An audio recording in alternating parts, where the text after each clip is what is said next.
So you build an aggressive lineup, but you somehow drop the ball in the first 15 minutes, and the enemy team has an advantage. What's the better play here? Do you just go ahead and give up a lot of your map control and wait out your opportunity, or do you try and force the fights anyway? FNG's going to go on Jerax right now, who has a TP, but he doesn't have enough mana to use this, and he was trying to drag the creeps over, but FNG going to get another solo kill as he's on a Mega Spree, but I think what you do if you're MVP Hot 6 is wait out the items that you absolutely need to fight. Like, if Hot 6 can grab a few items on their cores, like if Forev gets a BKB for the next fight, and if you get a Bloodstone on the Lina, then maybe you can get into an engagement. Like, those are probably the items that you wait for. Oh, MP. Telekinesis up and taken out. I'm not sure what his plan there, if he was just hoping to be able to push out the wave real quick, but this build is also perhaps a bit questionable for the Lina as well, going for the Soul Booster, Bloodstone, rather than the Eul's Scepter, which would have given him maybe a lot more solo killing power. Yeah, but I don't think he wanted to play the solo killing style. I think they were trying to get into team fights early, but especially when that mid-fight collapsed where they lost so many heroes, and then especially with that Roshan, things kind of just went the other way, and MVP Hot 6, they don't really have the best lineup at coming back into this game because their comeback mechanic doesn't really exist. You've got a Midas on Forev, but the rest of their heroes aren't designed to be behind. Like, Lion is a pretty greedy support. Pugna is definitely a greedy support. Like, you need that hero to have some measure of items to be able to do anything, because as we saw, when he walks forward to Nether Blast, he gets fissured once and then dies. Yeah, especially when they try and do the Blood Rage Pugna. Yeah, we saw that a couple of times where they wanted to get down. the extra damage for Nether Blast on towers. That's just so risky, as Virtus.pro have more than enough initiation and long-range nukes to be able to bring down that Pugna if necessary. BKB is coming up soon for our Templar Assassin. It's got the Desolator, Blink Dagger, and of course that Aegis of Mortal that we saw earlier. Hasn't died a single time yet.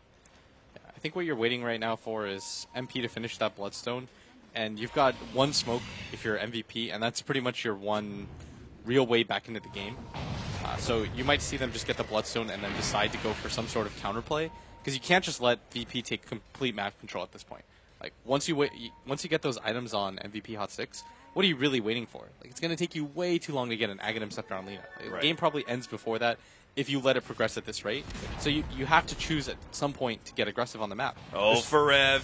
Echo slammed immediately. They're willing to pop that ultimate just to finish off the Bloodseeker, especially when they're already pushing in both top and middle lane. Now, the Earthshaker's going to go back to defend. He already used his Echo Slam anyway, so he'll try and stop the TP back of Lina, or at least protect that Tier 3 tower. Meanwhile, his allies putting pressure on the Tier 3 at top lane. Sunby already jumping on Illidan, who pops his BKB, and now turns and fights Sunby. Sunby will go down quite easily. Jerax already slowed down. Snowball will pull the Gyrocopter forward in order to get that kill. He trying to heal up his allies and kill the enemy with a single target focus, just not going to be good enough. Bloodseekers comes back, and looks like they'll be able to take out the Templar Assassin's Aegis, but that seems to be about it. Forev can't even force this fight anymore. A 10-second BKB just did nothing for them. And Virtus.pro will back up. Pretty happy with that fight. Yeah, they're going to be incredibly satisfied with how that went, because they were able to just dive. There was no repercussions. You even forced I think that was a buyback on the Lion and the Bloodseeker, and he uses 10-second BKB. Like, of all the things that could have gone wrong there, they went wrong there. Because that's what your comeback mechanic is. That 10-second BKB, getting the Bloodstone on MP, that's your best shot. So I think MVP, honestly, you just get the Bloodstone on Lina and go. Like, wait for the BKB to refresh back up on MP. Because if you just sit back and passively wait for the game to end, you're going to give up the Roshan onto VP, and there's not a lot of locations that you want to get into a fight with. You better just go for pickoffs. I think it's the best possible option, but even then they don't have the best way to open up because they don't have a Blink Dagger on their Lion. Yeah. They're pretty much completely reliant on the clockwork to be able to set up those single target picks. This is a YOLO smoke, if I've ever seen one. The complexity wraparound. The old cold TI2, remember that? If you're behind, just go for the wraparound. Jerax is desperately trying to push out that bottom lane in order to get that Blink Dagger that we previously mentioned. Virtus.pro just not quite feeling comfortable enough to go for a push. And why should they? I mean, they've got this game pretty much in the bag. They just have to play patiently and maybe wait out the next Roshan and then go uphill with the next Aegis. Yeah, I think that's actually what MVP are waiting for. The next Roshan to respawn and then hopefully catch them into that angle. Right. Because I guess there's no better objective to go for. Like, you're not going to smoke gank and get a tier 2 out of anything. The mid tower is way too healthy. Same thing with the top tower. And getting kills right now isn't enough. So you probably wait for that. I still think they maybe should just smoke right now and try to go for something before the Roche fight. Because I feel like the Roche fight is just way too obvious. Lil almost found a pick off on that Lion at bottom lane, but a Hex TP out does get him away. Heen.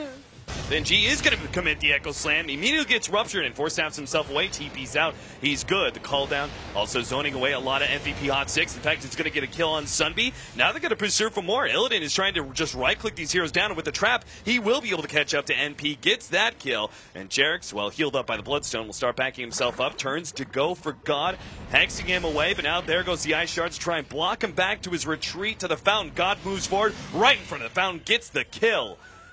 Lion was running up those fatal steps, but it wasn't good enough. And sure enough, MVP Hot 6 call it GG. 24 minutes, 26-5. Virtus Pro, a very dominant victory by them. They just completely outplayed them from start to finish. MVP Hot 6's lineup, when you originally look at it, that's so unforgiving. You can't mess up. With supports like Lion and Pugna both, those are heroes that are going to naturally just have cap out at around 800 HP. Even if you decide to do the Sing Sing Vibe Bracer kind of thing, and Lil sells everything and he buys 5-6 mangoes, but the thing is, he decided to build incredibly defensive while FNG was allowed to go for the Blink Dagger, and it just made such a big difference. As you mess up 1 or 2 fights with MVP's lineup, you just lose the game. So VP taking game number 1, sitting themselves in an even better position for the standings. Of course, we're going to take a break, as the analysts, I'm sure, have a lot to talk about this 24-minute match. All right, G giving a nice little wave to the camera, feeling good after that win. A fairly quick one, of course, and fairly single-handedly defeating MVP Hot 6. What do you have to say about that, Cinderin? I hope you guys don't want to talk about this. Yeah, well, we can say something about Rubik's skill build, because I think the statsmans are going to be very happy with him, gathering all the stats of what people play on their heroes, and then Lil has this thing at the end of the game. This time it was all mangoes. Yeah, 6 mangoes. 6 mangoes. But the Lina on the opposing team had 5 mangoes and a bottle. Oh, that's true. There were so many. He actually balanced it out, so the win rate of mango didn't really increase. This is true. It's kind of useless. This is actually very considerate. Well, I don't know. For me, a pretty one-dimensional game. We said it in the draft. They have to play super well early. Their lineup falls off very quickly if they don't start winning fights and taking towers in the first 15 minutes. It's going to be very, very difficult. VP won the early game. VP won the game. That is it's really one of those games, in my opinion. That is basically all that happened. We talked about this at the start of the game. If Hot 6 was going to win, then they're going to do it at the start of the game. And they didn't. And they actually got rolled over pretty hard at that point. So I'm thinking that, at that point, they just drafted themselves into a corner. We said that at the start of the game, and that corner, they could have done well with that corner if they actually were able to build off of that, but they just didn't get their feet off the ground, and then it just was fairly one-sided and not very exciting in the end.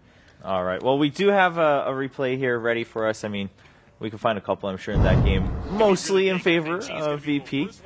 And as we take a look, so Hot 6, and this has kind of been the theme for a lot of teams, as we've discussed earlier, is just these teams, they focus maybe too much on the fights, and all right, we're going to focus on the kills. Sure, they rounded it out with the Pugna this time around, but it didn't really work out too well for them.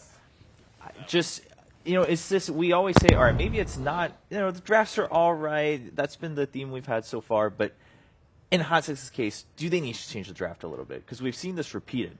Yeah, it's a very similar situation with the EG. They come up with this last pick, which has to be a spellcaster for their solo mid player, which in a sense doesn't really...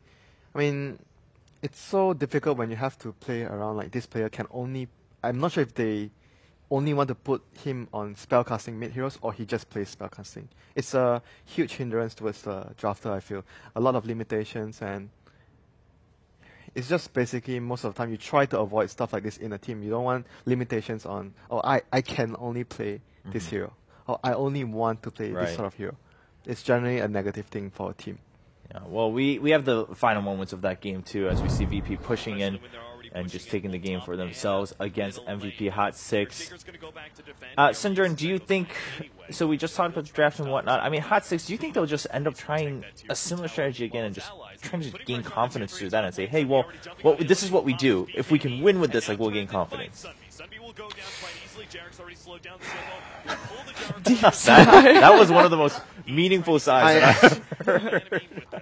Okay, let me put I would not recommend trying this again. Right. At least, if you want to do some, I would consider this an all-out early game strat, which we very rarely see. If we see all-out early game strats, they're usually revolving around pushing towers super early. Like you have multiple heroes with summons, and you have like a Pugna, which they have, but that was the only pusher they had, so you can destroy the game early. Like, in terms of ease of execution, this is perhaps the hardest way to play Dota. Like, you have to gank really well early on. They can't fail. The enemy team can't get much farm. And on top of that, you also have a clock. Because if they get BKBs, even if you're ahead, they can actually beat your team at a 10k deficit in their own base.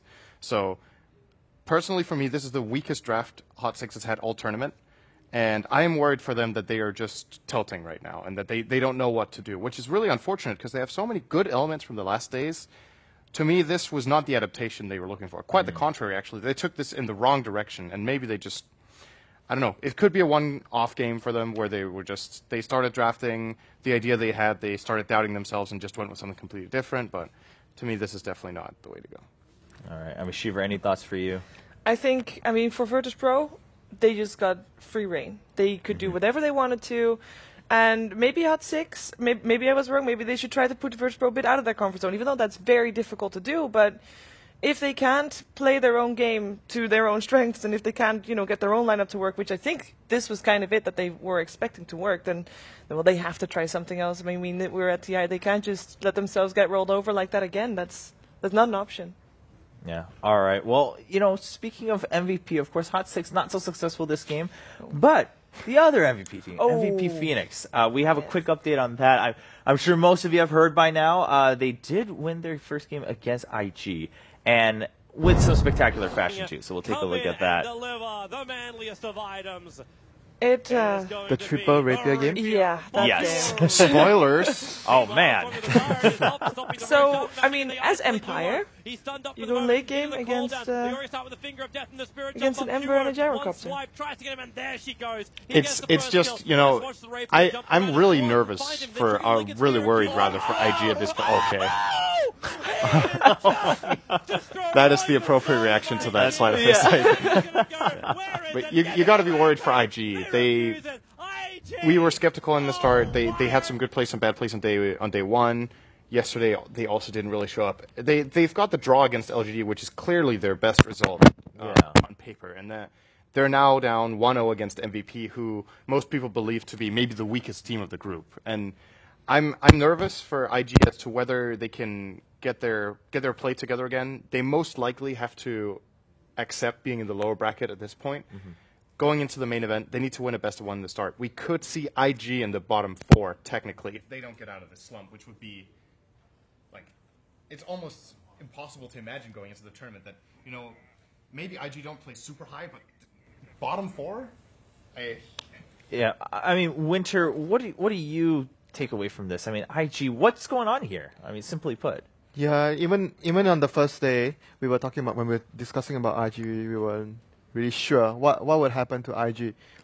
Will they do well, or will they just crumble? Because they have been showing a lot of mixed results and hasn't particularly performed well in the recent patch as well. So they have a few days to change up, take a look at the replays and the closer angle and try to figure out whether it's mostly the draft or execution or what heroes they should prioritize more based on the stats of their team.